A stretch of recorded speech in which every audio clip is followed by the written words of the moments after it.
क्या हुआ था उस दिन? कैसे हुआ प्लेन क्रैश सुभाष बाबू का? 18 अगस्त 1945 को विमान में क्या हुआ था कि विमान क्रैश हो गया?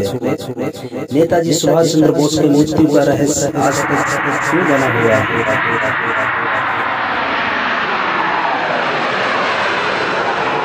पूरे डिटेल में जानेंगे। 18 अगस्त 1945 को उनका अधिक क्षमता वाला जापानी विमान दुर्घटनाग्रस्त हो गया था। एक्सीडेंट के 2 दिन पहले से ही उनका सफर हवाई यात्रा में ही बीत रहा था। 16 अगस्त 1945 को उन्होंने सिंगापुर बैंकॉक के लिए प्रस्थान किया था। फिर 16 अगस्त को ही या 17 अगस्त की सुबह बैंकॉक से चिनमेय सिटी गए और फिर 17 अगस्त को ही शाम को वहां से दनान वियतनाम गए। फिर 18 अगस्त 1945 को सुबह 10 बजे वहां से फार्मोसा के लिए रवाना हुए और उसी ही दिन 18 अगस्त को ही 2:30 बजे उनका विमान दुर्घटनाग्रस्त हो गया। फिर अचानक BBC लंदन से न्यूज आई, जर्मनी में बैठी उनकी धर्मपत्नी एमिली सेंकल की इंडियन लीडर नेता सुभाष चंद्र बोस इस प्लेन में फार्मोसा जा रहे थे, दुर्घटनाग्रस्त हो गया। इतने में एमिली शोक में आ गई। एमिली सेंकल सुभाष चंद्र की धर्मपत्नी थी, उनकी मुलाकात हुई थी जब सुभाष चंद्र बोस 1934 में ऑस्ट्रिया की राजधानी में वियना गए थे। उस समय उनकी पहचान कांग्रेस के एक बड़े नेता के रूप में होने लगी थी।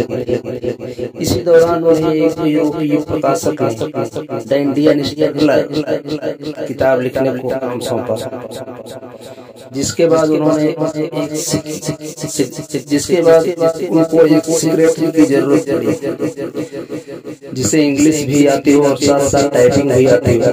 फिर नेता के दोस्त डॉक्टर माथुर ने ऑप्शन दिए 2, जिसमें एमिली सेंकल भी थी। उसके बाद के पहला रिजेक्ट होने के बाद दूसरी की खूबसूरत युवती एमिली सेंकल सिलेक्ट हो गई।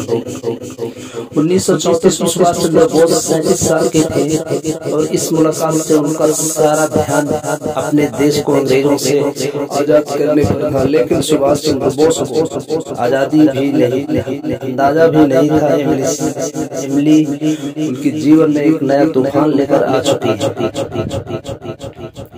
सुभाष चंद्र बोस के बड़े भाई शरद चंद्र बोस पोते सुगत बोस ने सुभाष चंद्र बोस के जीवन पर his majesty opponent Subhash Chandra Bose desire struggle against empire किताब लिखी है। इसमें इन्होंने लिखा है कि एमिली से मुलाकात के बाद सुभाष के जीवन में नाटकीय परिवर्तन आया।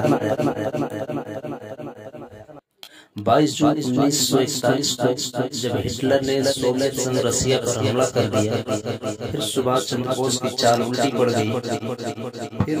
फिर नेताजी ने जापान जाने का फैसला किया। 9 फरवरी 1943 को जर्मनी के कील बंदरगाह में वे अपने साथी आबिद हसन साफरानी के साथ डुब्बी में सवार होकर जापान के लिए निकले थे। जापानी समर्थक के साथ बोस ने इंडियन नेशनल आर्मी INA को एक नया रूप दिया, जिसमें भारतीय सेना के युद्ध के भारतीय कैदी शामिल थे, जिन्हें सिंगापुर की लड़ाई में जापानियों ने पकड़ लिया। फिर दिसंबर की उस सुबह जब नेताजी ने भारत की जमीन पर सालों बाद कदम रखा, तो वो एक वादा पूरा करने आए थे। वादा आजाद भारत का पोर्ट ब्लेयर के जिमखाना मैदान में आजाद हिंद का झंडा फहराया गया और आजाद हिंद की पहली सरकार का गठन हुआ। नेताजी ने अंडमान और निकोबार का नामकरण किया। अंडमान को शहीद और निकोबार को स्वराज नाम दिया गया। जापानियों ने नेताजी के साथ चाल चलने शुरू कर दिया था। बात शुरू होती है 23 मार्च 1942 से, जब जापान ब्लेयर पर हमला किया और कुछ ही घंटों में इसे अपने कब्जे में ले लिया। ये सब द्वितीय विश्व युद्ध के संदर्भ में हो रहा था। कुछ महीनों पहले ही जापानी सेना ने रंगून पर हमला कर बर्मा को अपने अधिकार में ले लिया था। इसके चलते ब्रिटिश सेना ने पोर्ट ब्लेयर में अपना सेना पीछे हटा ली। यहाँ सिर्फ एक गैरिसन बची थी, जिसमें 300 सिख सैनिक और 30 ब्रिटिश अफसर थे। ब्रिटिश अफसरों को युद्ध बंद बनाकर सिंगापुर भेज दिया गया। वहीं भारतीय सैनिक आजाद हिंद फौज में शामिल हो गए।